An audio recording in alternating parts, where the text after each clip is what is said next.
Studies of learning theories and teaching have been performed over many years and ages. In fact, over time, many key theories have been the subject of further enhancement, testing and development.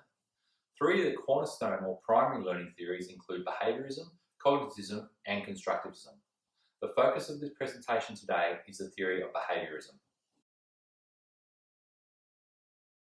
A brief description of the theory, including discussion around its strengths and weaknesses, together with discussion around its evolution, key elements and contributors will also be provided.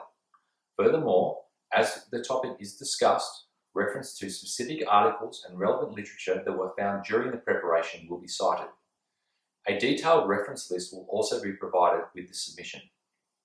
Detail as to what this theory means to me, how it applies in respect to my experiences, and how the theory impacts the learning process will also be added. As already discussed, behaviourism is one of those theories that has been the subject of development, trial and ongoing testing over the ages.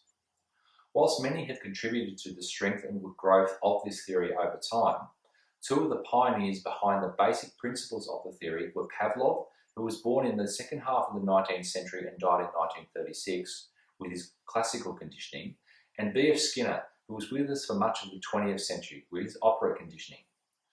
Both pioneers undertook detailed studies and published detailed results in order to substantiate their work. There is a lot of discussion and literature available which further covers the contribution of these pioneers. For example, psychologistanywhereanytime.com is a great source of relevant information. The key differences between the two theories are that classical conditioning occurs when a natural reflex responds to a stimulus, such as hunger, whilst operant conditioning occurs when a response to a stimulus is reinforced. There is some great information and discussion which further illustrates the primary differences in the conditioning theories at verywell.com.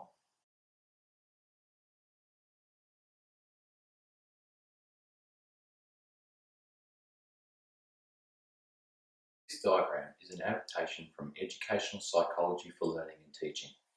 It illustrates both classical and operant conditioning as being two of the major underpinnings that the behavioural theory addresses. If you wish, you can refer to www.innovativelearning.com for more discussion on this point. No matter what type of conditioning is applied, the outcome is that positive behavioural reinforcement is the key. The theory states that by conditioning subjects, in this case students, to operate in a certain manner based on stimuli, the reaction of the students can be manipulated so that their learning experience and environment is enhanced. Accordingly, this leads to better education outcomes, as cited by Guado and Fullerton. Teachers can also access free resources through social media outlets such as Pinterest to get inspiration around enhancing the classroom environment to improve classroom behaviour.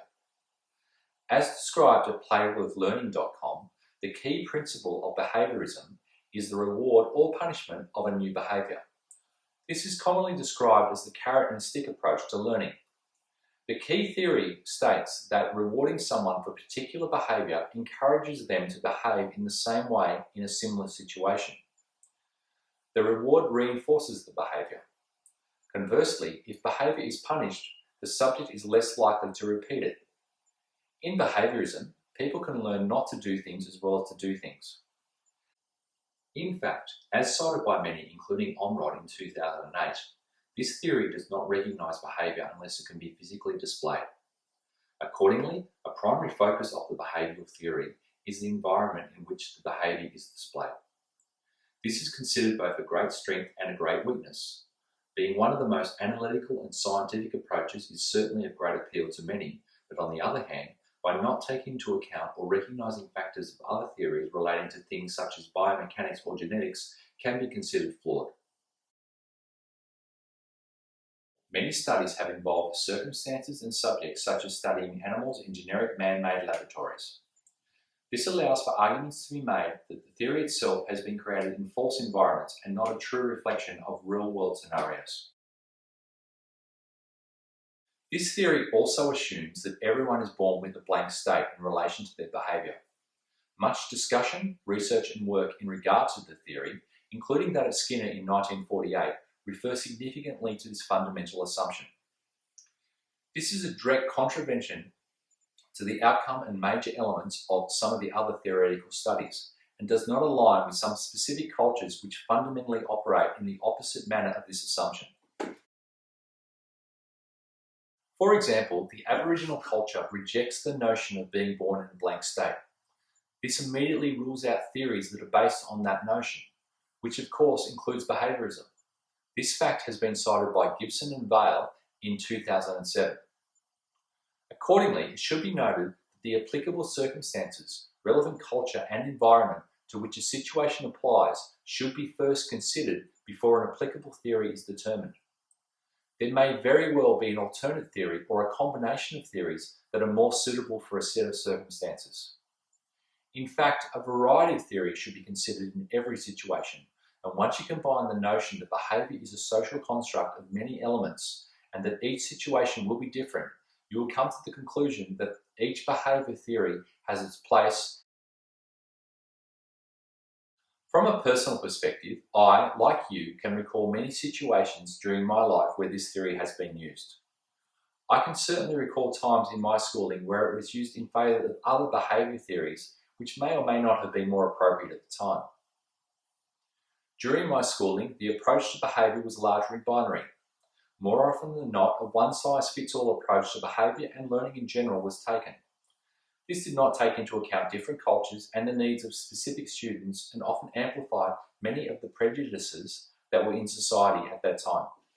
You may not remember the time when the teacher first provided you or someone else in your class with the reward for sitting up straight, but I'm sure you recall doing it in the hope for a reward.